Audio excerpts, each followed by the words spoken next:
श्री गणेशाय नमः। ओम नमो भगवते वासुदेवाय। राधे राधे। आशा करती हूँ कि आप सभी लोग खुश होंगे, स्वस्थ होंगे, मस्त होंगे। आज मैं आप लोगों को बताने जा रही हूँ पौष मास कृष्ण पक्ष में जो एकादशी का व्रत किया जाएगा, यह व्रत जो कि सफला एकादशी है, यह कब किया जाएगा। एकादशी का व्रत किस दिन रखें, एकादशी तिथि कब से कब तक है, द्वादशी तिथि कब से कब तक है, व्रत खोलने का शुभ मुहूर्त यानी पारना का मुहूर्त कब है, इस प्रकार की संपूर्ण जानकारी अपने वीडियो के द्वारा आप लोगों को देने जा रही हूं। सफला एकादशी व्रत कब रखा जाएगा। जैसा कि हम सभी लोग जानते हैं कि एकादशी का व्रत भगवान विष्णु को समर्पित होता है। इस दिन खाटू श्याम बाबा की जो लोग पूजा करते हैं वो लोग भी एकादशी का व्रत धारण करते हैं। भगवान श्री कृष्ण को जो पूजते हैं वो लोग भी एकादशी के व्रत को रखते हैं। भगवान राम को जो मानते हैं वो भी एकादशी व्रत को करते हैं। कहा जाता है कि एकादशी व्रत व्रतों का राजा है। इस्कॉन मंदिर में, वृंदावन में, अयोध्या में जितने भी वैष्णव संप्रदाय के लोग हैं, खास करके जो भगवान विष्णु को मानते हैं, वे सभी लोग जहाँ कहीं भी रहते हैं एकादशी के व्रत को अवश्य ही धारण करते हैं, क्योंकि एकादशी के व्रत को व्रतों का राजा कहा ही जाता है। एकादशी व्रत करने वाले कुछ नियमों का पालन 10वीं तिथि पर ही आरंभ कर देते हैं। जैसे कि 10वीं तिथि के दिन ही तुलसी की पत्ती को तोड़ लेना चाहिए। कहा जाता है कि एकादशी के दिन तुलसी की पत्ती नहीं तोड़नी चाहिए। 10वीं तिथि पर मीट, अंडा, प्याज, लहसुन इन चीजों का सेवन नहीं करना चाहिए।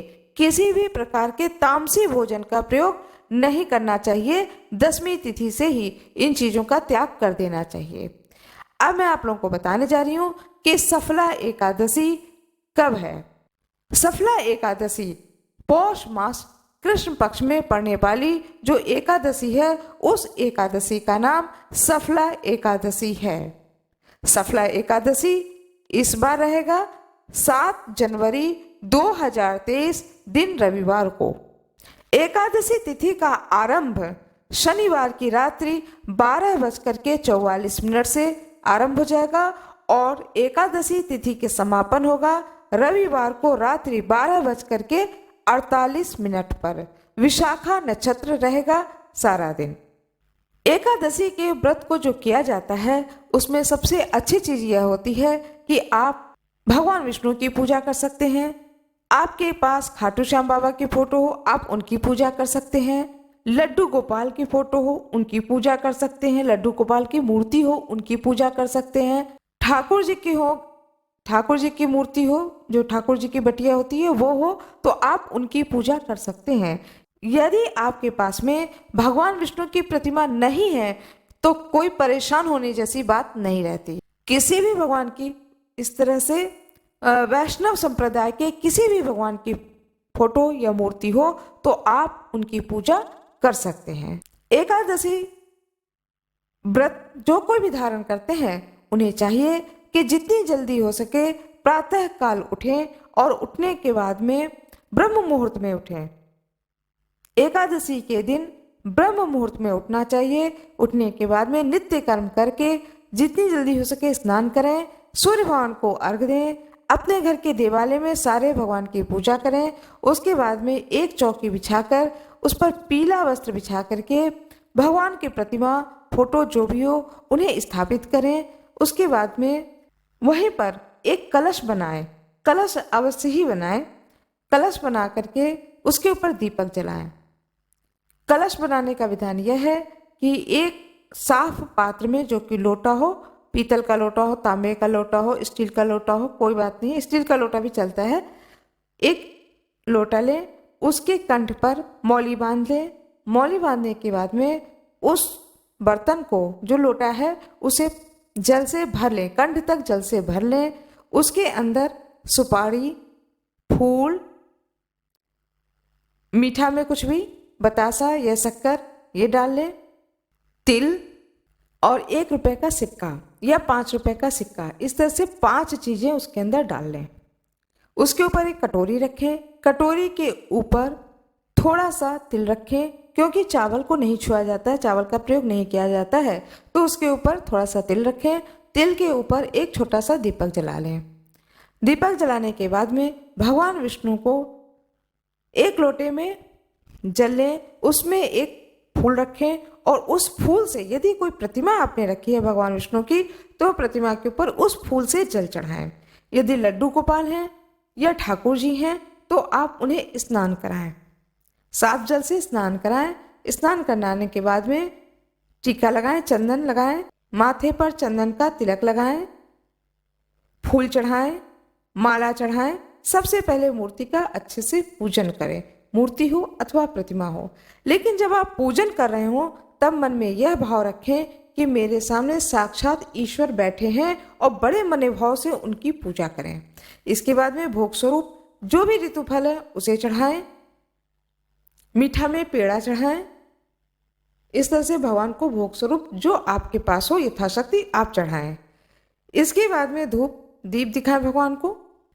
उसके बाद एकादशी व्रत की कथा को पढ़ें, यदि आप ना पढ़ पाए तो सुने।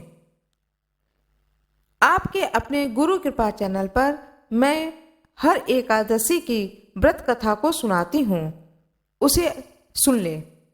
कहा जाता है कि सुनने से भी उतने ही पुण्य फल की प्राप्ति होती है जितना कि पढ़ने से, इसलिए आप कथा को सुन सकते हैं। सुनने के बाद में आरती करें। आरती के बाद में पूरे परिवार सहित जो आपने भोग लगाया है उसको पूरे परिवार में बांट दें और स्वयं भी उस प्रसाद को ग्रहण करें। इसके बाद में आप चाय लें, दूध लें, दही लें, जो भी फलहार होता है उसे भी ग्रहण किया जा सकता है। फलहार निराहार रहने की जरूरत नहीं है। एकादशी व्रत में फलहार किया जाता है जिसमें कि सेंधा नमक का उपयोग किया जाता है। मूंगफली है, मखाना है, कुट्टू के आटे की पूड़ी बना लेते हैं बहुत लोग, आलू की सब्जी बना लेते हैं, आलू कलहार लेते हैं। इस तरह से आप पूर्ण फलाहार लेकर के इस व्रत को धारण कर सकते हैं, इसमें कोई दिक्कत की बात नहीं है। कहा जाता है कि चरो लेकिन एकादशी के व्रत को करो। अब मैं आप लोगों को बताने जा रही हूँ सूर्योदय किस समय होगा, सूर्यास्त किस समय होगा और तिथि नक्षत्र कौन सा रहेगा। सूर्योदय रहेगा प्रातः 6:53 पर, सूर्यास्त होगा शाम 5:21 पर। विशाखा नक्षत्र रहेगा सारा दिन। सारा दिन विष्णु भगवान का नाम का जाप करना चाहिए। ओम नमो भगवते वासुदेवाय इस मंत्र को जपते रहना चाहिए। यदि इस मंत्र को न जप पाए तो सीताराम सीताराम ही करें। इस तरह से भगवान का नाम सारा दिन लेते रहना चाहिए। एकादशी के दिन झूठ नहीं बोलना चाहिए। जो कि व्रत करते हैं, व्रती होते हैं, उन्हें झूठ नहीं बोलना चाहिए। किसी की बुराई को अपने कानों से नहीं सुनना चाहिए। अपने मुख से किसी की बुराई नहीं करनी चाहिए। पूरा दिन और पूरी रात सिर्फ ईश्वर में लीन रहना चाहिए। उनके प्रति समर्पित होकर के इस व्रत को धारण करना चाहिए, जिससे कि इस व्रत के जो प्रभाव रूपी पूर्ण फल जो होता है वह पूर्ण फल मिले। इस तरह से भगवान का नाम लेते हुए, ईश्वर को याद करते हुए इस व्रत को धारण करना चाहिए। पारना का मुहूर्त रहेगा दूसरे दिन सोमवार को प्रातः सूर्योदय से लेकर के 8 बजे के बीच में इस व्रत का पारणा अवश्य ही कर लें।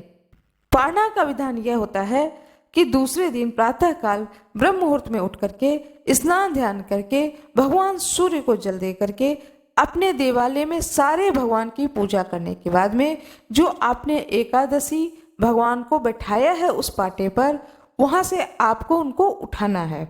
दिन का ध्यान रखें। यदि दिन सोमवार, बुधवार और शुक्रवार इस तरह के दिन पड़ रहे हो तो दूसरे दिन पाटा अवश्य ही हटा दें उस जगह से।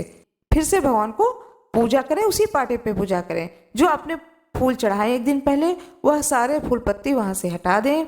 उसके बाद में जो कलश आपने बनाया उसे भी वहां से उठा लें। कलश उठाने का विधान यह होता है दीपक हटा दें। जो तिल है उसे चिड़िया को डाल दें, चिड़िया खा जाती है। और जो जल है उसे पूरे घर में छिड़क करके उसे भी घर में जो गमले होते हैं, पेड़ पौधे होते हैं, उनकी जड़ों में डाल देना चाहिए।